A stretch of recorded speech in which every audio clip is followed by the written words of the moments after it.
आप कहते हो कि मंदिर से जाते समय नंदी के कानों में कहकर चले जाओ। बैठिए बैठिए बैठिए बैठिए। बहुत सुंदर प्रश्न है आपके, बहुत भाव से और आनंद से आपने करा, और जनमानस के कल्याण के प्रश्न है ये, केवल आपके लिए नहीं है, ये सबके लिए इतने जोरदार प्रश्न हैं। जो गलती भी करते होंगे तो उसको सुधार सकते। आपने कहा कि नंदी के कानों में कहना चाहिए। लोग हंसते हैं, कहते हैं बताओ वो नंदी के कानों में भगवान को कहना चाहिए।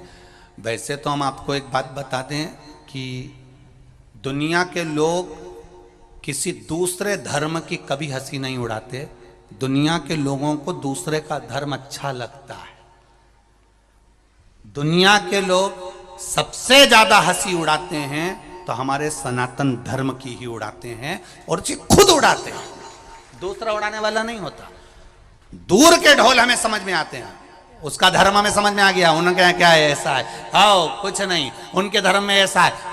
कितना आनंद हमें दूसरे के धर्म में लग रहा है, और हमारा सनातन धर्म हमको बुरा लगता है। हमारे सनातन धर्म हमें बुरा लगने लगा।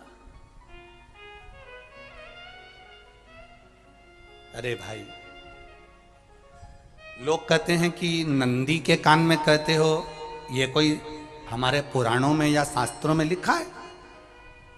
भगवती बहन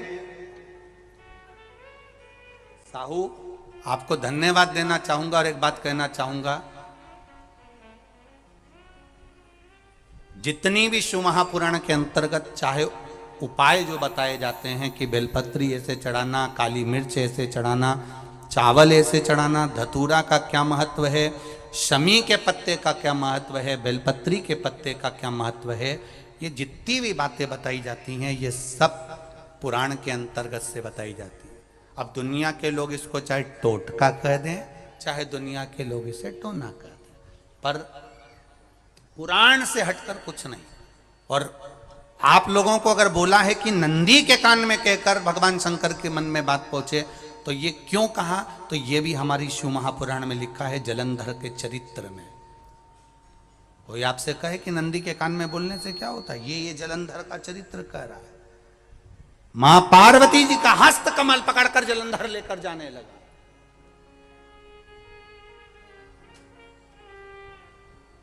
वृंदा का पति लेकर जा रहा।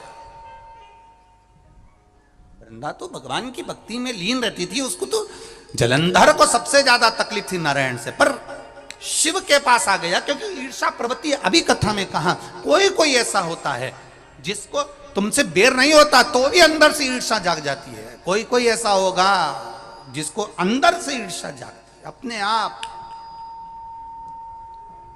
आप अंदर से ईर्षा जागती है, उसका कोई बेर नहीं, और ईर्षा जाग गई, भीतर से ईर्षा जाग। ना आप उससे मिले हो, ना कभी वो आप उसके सामने बैठे हो। कई लोग किसी ना किसी की बुराई करते हैं तो हम लोग पूछ भी लेते हैं, क्यों साहब उनसे मिलकर आए हो क्या तुम? कभी नहीं मिल किया है, कभी उनका सामना हुआ नहीं हुआ, तो फिर बुराई क्यों कर रहा? एक ने कर दी थी इसलिए हमारे ध्यान में था तो हमने भी कर दी। लो, वो कुआं में डूब के मरेगा तो तू भी मरेगा का? नहीं। नंदी सामने बैठा है, गणेश जी को मालूम पड़ गया, कार्तिकेय को मालूम पड़ गया, मां पार्वती जी का हस्त कमल जलंधर ने पकड़ लिया और लेकर चला। मालूम पड़ गया, तब नहीं रहा गया। गणेश जी को क्रोध आ गया और गणेश जी महाराज आए, शिव जी को जगाने लगे। पिताजी पिताजी पिताजी कर कर जगाया। उठो पिताजी, पिताजी उठिए, पिताजी जागिए। पिता को जगा रहे हैं। भगवान शंकर नहीं उठे, तप में लीन थे। क्या करें हम? जलंधर के पास में इतना बल है, इतना बल है, और पिता की आज्ञा नहीं होगी तो हम कैसे मार देंगे इसको? मारने को तो हम मार दें। मां ने आज्ञा करी थी कि जलंधर उसको तारकासुर को मार दो, तो कार्तिकेय ने तारकासुर को मार दिया। शिव जी की आज्ञा नहीं तो हम इसको कैसे मारें, क्या करें। सब कुछ गणेश जी ने देख लिया, शंकर जी के ऊपर बहुत बहुत बहुत बहुत प्रार्थना कर कर देख ली, पर शंकर जी नहीं जागे। तब आखिरी में विनायक ने, गणेश ने, जितने लोग आस्था चैनल पर कथा सुन रहे हैं, जितने लोग फेसबुक यूट्यूब पर कथा सुन रहे हैं, इस बात को याद रखना कि नंदी के कान में कहने से क्या होता है वो ये इस कथा से सीख लेना। आखिरी में गणेश जी को लगा किसको कहूँ, शंकर जी भी तप में हैं, नंदी भी तप में हैं, मैं किसको कहूँ। शिव जी को कह के कर थक गया, पिताजी को बोल बोल कर थक गया, पिताजी जागते नहीं। अब मैं किसको कहूं ये बात, किससे कहूं।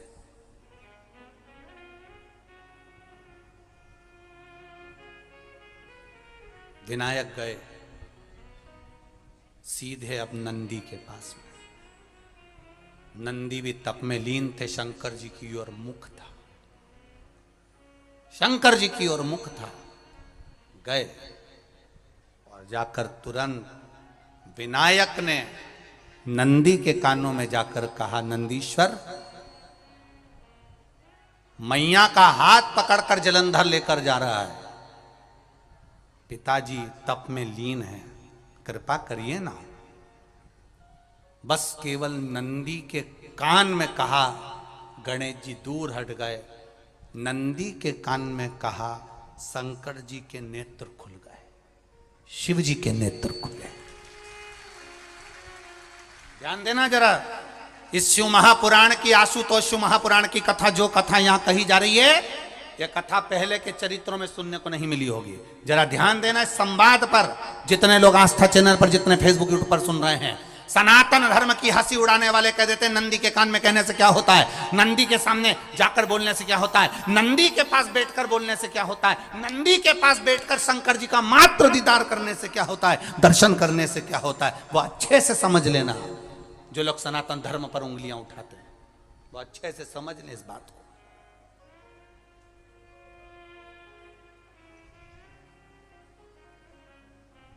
क्या होता है, नंदी तप में लीन, शिवजी तप में लीन, शिव नहीं उठ रहे। विनायक ने नंदी के कानों में जाकर कह दिया, नंदी के कान में जाकर कहा, नंदी के नेत्र नहीं खुले। नेत्र किसके खुले, जम के बोलो, महादेव के खुले, शिव जी के खुले। ये मन का तार, नंदी शंकर की आराधना कर रहे थे, शिव अपनी भक्ति में डूबे थे। यहां कहा, यहां पहुंचा, जो दिल में था उस तक बात पहुंच गई। नंदी के दिल में शिव थे, तुम कहे, नंदी ने शंकर तक बात पहुंचा दी। वो सूत्र जो बंधा था दिल से दिल तक का, वो पहुंच गया। वो सूत्र जो दिल से दिल तक बंधा हुआ था, मन से बंधा हुआ था, खबर वहां तक पहुंच गई, खबर पहुंच गई। लुटाइए, ये मौका मिला है आनंद का, दिल से प्रेम लुटाओ। नंदी से कहा, नंदी ने देवादिदेव महादेव से नहीं कहा। केवल नंदी आंख बंद कर कर बैठे थे, कहते से ही भगवान गणेश के शब्द शिव जी तक पहुंच गए। शिव जी के नेत्र खुल गए और उन्होंने जलंधर के पास पहुंचकर पार्वती जी का हस्त कमल छुड़वाया। जरा विचार करिएगा, आप नंदी से कहते हो मेरे महादेव तक बात पहुंच जाती है, आपको केवल नंदी से प्रेम से कहना है, नंदीश्वर मेरे बाबा, ए मेरे बाबा, आप रोज शिव जी को लेकर भ्रमण पर निकलते हो, मुझे बहुत दुख है, आप मेरे दुख को मिटाने के लिए मेरे दरवाजे पर क्यों नहीं आते। नंदीश्वर से कहा, शिव जी तक बात पहुंच जाएगी, शंकर के नेत्र आपके लिए खुल जाएंगे और महादेव आपके यहां खड़ा मिलेगा, मेरा महादेव आपके पास में खड़ा मिलेगा।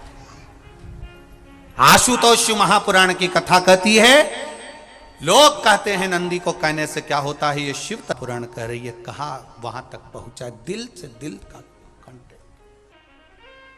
हम कई बार कहे आपको, आप लोगों ने सुना होगा शिव महापुराण में कि बहुत दुख हो जिंदगी का, बहुत दुख तकलीफ, जैसे वो बहन ने लिखा, मेरे कर्जे में लदालुम हो गई, तकलीफ बढ़ गई, शरीर का रोग था, 15-20 साल हो गए, आराम नहीं, बेटे भी व्यसन में डूबने लगे क्योंकि कर्जा बढ़ गया, टेंशन में रहेगा आदमी तो गलत संगत की ओर चला जाता। व्यसन में आदमी पड़ने लगा, केवल टेंशन के चक्कर में। और आखिरी में हुआ क्या? शिव तत्व को जाना। आपसे भी निवेदन है, जब दुख की घड़ी अपार हो, समस्या बड़ी हो, बहुत तकलीफ हो, बहुत कष्ट हो, एक लोटा जल जब महादेव को चढ़ाने के लिए जाओ, चढ़ाकर 2 क्षण मंदिर के अंदर नंदी के पास 2 क्षण बैठकर मेरे महादेव को निहारना। अपने दिल की बात उसके पास में बैठकर नहीं भी कहोगे ना, तो नंदी के पास मात्र बैठ भी गए, उस नंदीश्वर के पास मात्र बैठ गए, तो वो तुम्हारे दिल की बात समझ जाएगा। तकलीफ बढ़ गई ना, कोई बात नहीं, दवाई खाओ, डॉक्टर को दिखाओ, पर एक बार उस जल को शिव जी पे चढ़ाओ। चढ़ाकर जल लेकर जब घर जा रहे हो, 2 क्षण मेरे नंदीश्वर के पास में बैठ जाओ। नी भी कुछ कहना है मत कहो, एक बार उसके करीब में बैठकर दिल से, मन से मेरे महादेव से जो कहना चाहती हो, बस मन में भी धर लिया, तो मेरे नंदी ने सुनकर वो महादेव से कह दिया, दुनिया का सबसे ज्यादा तप करने वाला, समाधि में लगने वाला, साधना करने वाला, व्रत करने वाला, उपवास करने वाला, तप साधना में लीन होने वाला कोई है तो वो नंदीश्वर है, जो शिव जी के सामने बैठकर उनके सामने हमेशा सामने मुख कर कर तप में लीन रहे। कितने लोग हैं जो भगवान नंदी के कानों में कुछ कहकर आते हैं? बोले हो कभी? सीधे बोल देते हो क्या जाकर? नंदी के कानों में कहने का भी एक तरीका है, आप लोगों को मालूम होगा वो तरीका? नहीं मालूम? बेलपत्री की जो डंडी रहती है ना, बीच का जो भाग है, ध्यान दिए ना जरा सा, ये बीच की जो डंडी है, फिर से देखिए, बेलपत्री के 2 पत्ते और उसके पास में जो बीच की जो डंडी का भाग, पास में जो बीच की जो डंडी का भाग है, दिख रहा है आप लोगों को? ये 2 डंडी, ये बीच की 2 पत्ती और उसके बीच में जो 2 डंडी का भाग,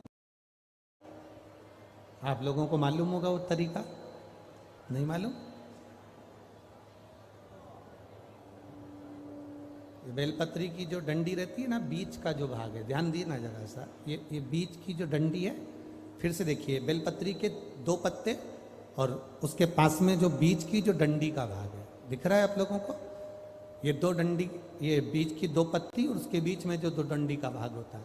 जब हम देवाधिदेव महादेव से कोई बात कहने वाले होते हैं ना, कि बाबा बहुत दुखी हूँ, बाबा बहुत तकलीफ चल रही है, बाबा मैंने एक कंपटीशन एग्ज़ाम में परीक्षा दी है, बाबा मेरे जीवन में ये तकलीफ हो रही है, बाबा, तब इस बेलपत्री की जो ये डंडी होती है, इस उंगली से, इस अंगुष्ठ से इस डंडी को पकड़ा जाता है और बाबा के कर्ण में कहने से पहले ये हाथ को नंदी के ऊपर रखकर फिर हम बाबा के नंदी के कानों में कहते हैं और चलते समय इस बेलपत्र को अशोक सुंदरी की जगह पर चढ़ाकर वापिस सजाते हैं।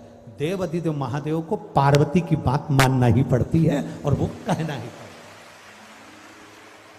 ये बेलपत्र की महत्व है। ये जितना फल एक बेलपत्र की पत्ती में, उतना की उतना फल हम आपसे फिर कहेंगे।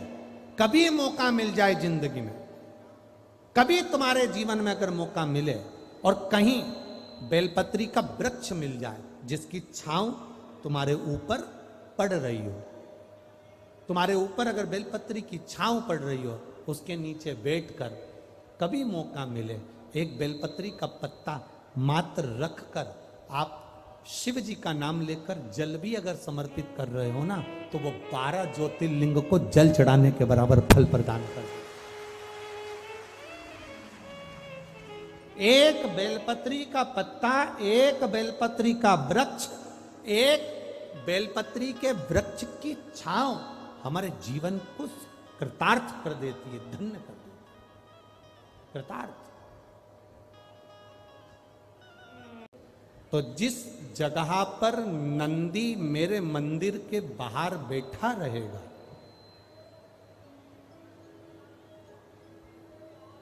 नंदी जिस जगह पर मेरे मंदिर के बाहर बैठा रहेगा, सुयशा उसके कर्णों में, कर्णों के करीब में तू स्वयं विराजमान रहे।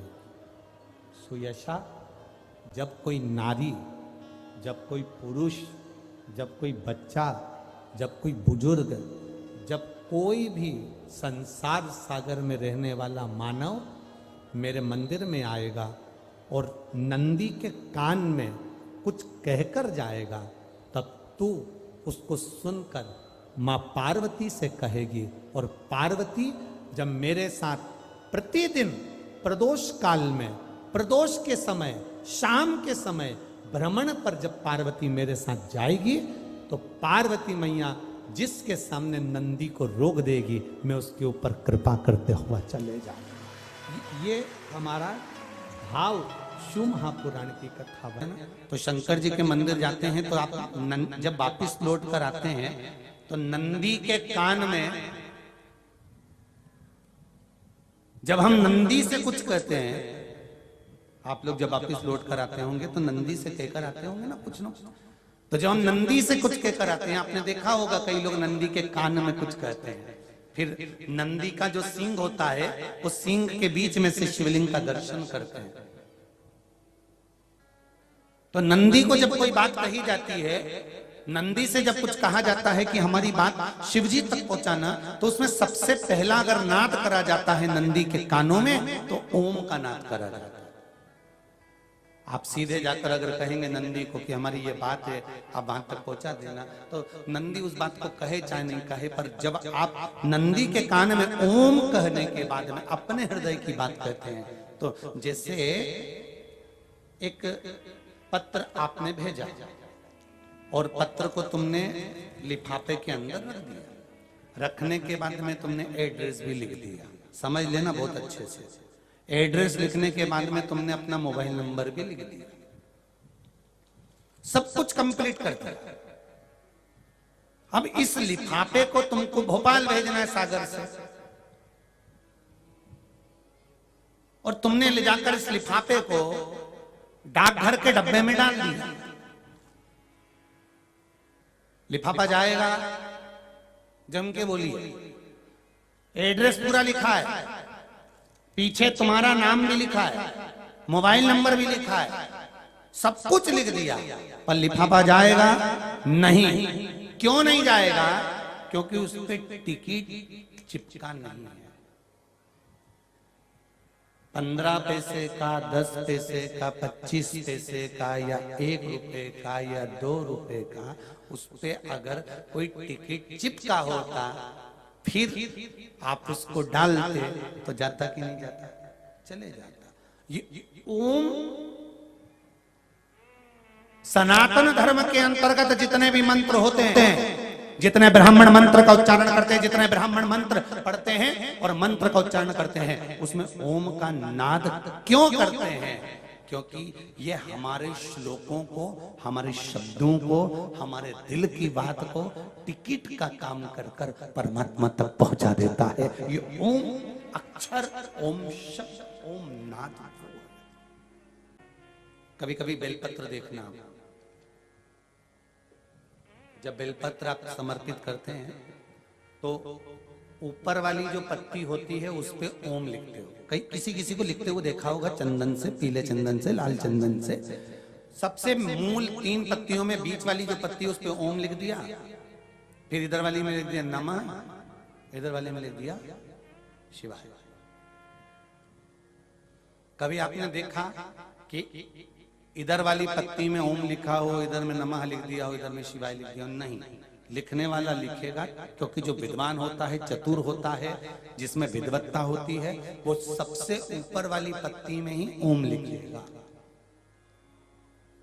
क्योंकि उसको मालूम है ये ब्रह्मा है, ये विष्णु है और ऊपर शिव है।